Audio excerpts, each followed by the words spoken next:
السلام علیکم۔ کیا آپ نے کبھی سنا ہے کہ ایک شخص کو دہتی ہوئی آگ میں پھینک دیا گیا مگر وہ آگ اس کے لیے ٹھنڈی ہو گئی؟ ایک باپ نے اللہ کے حکم پر اپنے بیٹے کو قربان کرنے کے لیے تیار کر لیا۔ حضرت ابراہیم علیہ السلام کی زندگی قربانی، صبر اور توحید کی سب سے بڑی مثال ہے۔ یہ قصہ صرف ایک نبی کا نہیں بلکہ ہر اس انسان کی رہنمائی کے لیے ہے جو سچائی کی تلاش میں ہے۔ آج کی ویڈیو میں ہم حضرت ابراہیم علیہ السلام کا مکمل قصہ سنیں گے جس میں ایمان کی طاقت اور اللہ کی رحمت کی جھلک دکھائی دیتی ہے۔ ویڈیو کو شروع کرنے سے پہلے اگر آپ نے چینل کو سبسکرائب نہیں کیا تو پلیز سبسکرائب کر لیں اور ساتھ بیل آئیکن کے بٹن کو پریس کر دیں۔ چلتے ہیں ویڈیو کی طرف۔ حضرت ابراہیم علیہ السلام تقریباً 4000 قبل بابل میں موجود عراق میں پیدا ہوئے۔ اس وقت کا معاشرہ بت پرستی میں مبتلا تھا۔ ان کے والد ازر بھی بت بناتے اور انہیں فروخت کرتے تھے، مگر حضرت ابراہیم علیہ السلام کو بچپن سے ہی یہ چیزیں عجیب لگتی تھی۔ حضرت ابراہیم علیہ السلام نے غور کیا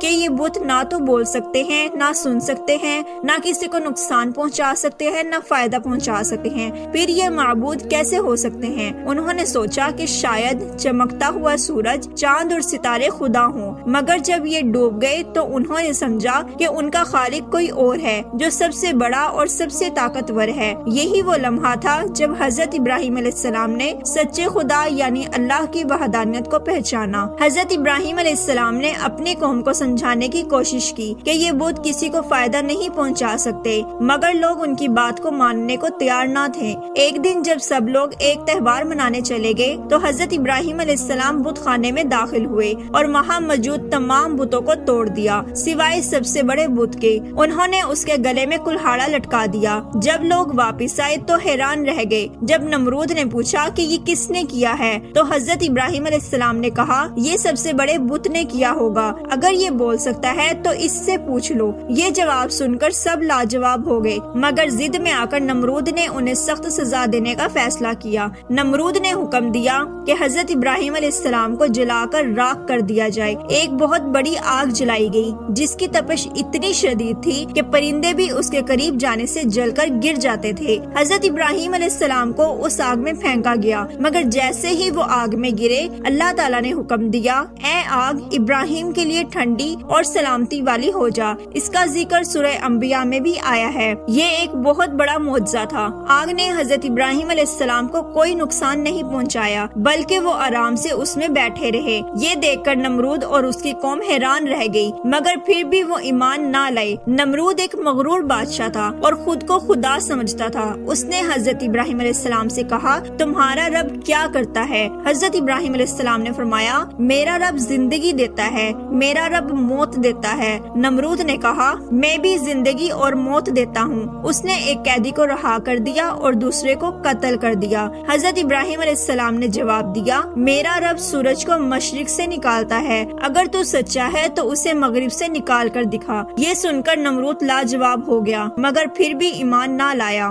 جب حضرت ابراہیم علیہ السلام کی قوم نے ان کی بات نہ مانی تو اللہ نے انہیں ہجرت کا حکم دیا۔ وہ اپنی بیوی حضرت سارہ اور بھتیجے حضرت لوط علیہ السلام کے ساتھ کنعان میں موجود فلسطین ہجرت کر گئے۔ بعد میں وہ مصر گئے اور وہاں سے حضرت ہاجرہ کو اپنی زوجیت میں لیا۔ اللہ نے حضرت ابراہیم علیہ السلام کو بڑھاپے میں حضرت اسماعیل علیہ السلام کی نعمت عطا کی۔ جب حضرت اسماعیل علیہ السلام کچھ بڑے ہوئے تو حضرت ابراہیم علیہ السلام نے خواب میں دیکھا کہ وہ اپنے بیٹے کو اللہ کے لیے قربان کر رہے ہیں۔ جب حضرت ابراہیم علیہ السلام نے یہ خواب حضرت اسماعیل علیہ السلام کو سنایا تو انہوں نے کہا ابا جان جو حکم ملا ہے اسے پورا کریں، آپ انشاءاللہ مجھے صبر کرنے والوں میں پائیں گے۔ جب حضرت ابراہیم علیہ السلام نے قربانی کے لیے چھری اٹھائی تو اللہ نے حضرت اسماعیل علیہ السلام کی جگہ جنت سے ایک مینڈھا بھیج دیا اور حضرت اسماعیل علیہ السلام کو بچا لیا۔ یہ واقعہ عید الاضحیٰ کی بنیاد بنا۔ اللہ نے حضرت ابراہیم علیہ السلام اور حضرت اسماعیل علیہ السلام کو حکم دیا کہ وہ مکہ میں اللہ کا گھر خانہ کعبہ تعمیر کریں۔ جب تعمیر مکمل ہوئی تو حضرت ابراہیم علیہ السلام نے دعا کی اے ہمارے رب اس شہر کو امن والا بنا اور اس کے رہنے والوں کو اپنی رحمت سے نواز۔ حضرت ابراہیم علیہ السلام کو پوری زندگی آزمائشوں کا سامنا رہا، مگر وہ ہمیشہ اللہ پر بھروسہ کرتے رہے۔ اللہ سبحانہ و تعالیٰ نے انہیں خلیل اللہ یعنی اللہ کا دوست کا عظیم لقب دیا۔ قرآن پاک میں سورۃ نحل میں ان کے بارے میں کہا گیا بے شک ابراہیم ایک امت تھے، اللہ کے فرما بردار تھے اور وہ مشرکوں میں سے نہ تھے۔ حضرت ابراہیم علیہ السلام کی زندگی ہمیں سکھاتی ہے کہ اگر ہم اللہ کے حکم پر چلے تو دنیا کی کوئی طاقت ہمارا کچھ نہیں بگاڑ سکتی۔ ان کی قربانی اور توحید پر یقین کی مثال ہمارے لیے مشعل راہ ہے۔ اگر آپ کو یہ قصہ پسند آیا ہے تو ویڈیو کو لائک کریں اور شیئر کریں اور کمنٹ میں بتائیں کہ نیکسٹ ویڈیو کس پروفٹ پہ بناؤں۔ دس از می عائشہ۔ اللہ حافظ۔